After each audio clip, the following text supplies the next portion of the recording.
Guys, எல்லாரும் எப்படி இருக்கீங்க? நல்லா இருக்கீங்களா?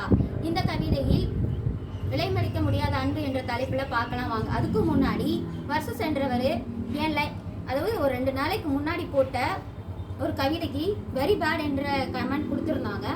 எல்லாரும் சொல்லுவாங்க வெற்றிக்கு முதல் படி தோல்வி என்று. ஆனா இவர் கொடுத்த கமெண்ட்டை நான் ஒரு தோல்வியாக நான் எண்ணவே மாட்டேன். ஏன்னா அந்த ஒரு தோல்வின்ற படியை நான் மிதிச்சுதான் வெற்றி என்ற படியை நான் அடிக்க முடியுமே தவிர்த்து. அதனால அவருக்கு ஒரு நன்றி சொல்லிட்டு நாம ஆரம்பிக்கலாம். ஓகே கைஸ், கவிதையை பார்க்கலாமா? அந்த மேகத்தில் உருவாகி சிப்பிக்குள் நீராக சென்று விலை மதிக்க முடியாத முத்து போல நான் உன் கண்ணீர் மூலம் உருவாகினேன். இந்த உலகத்தில் ஒழுக்கத்தை கற்றுக் கொடுத்து இவ்வுலகத்தை உயர்ந்து வாழ உதவிய தாய் நீ. இந்த கவிதை உங்களுக்கு பிடிச்சிருந்துச்சுன்னா லைக் பண்ணுங்க, ஷேர் பண்ணுங்க, கமெண்ட் பண்ணுங்க. அப்படி இந்த வீடியோவுக்கு சப்ஸ்கிரைப் பண்ணிக்கோங்க. Bye guys.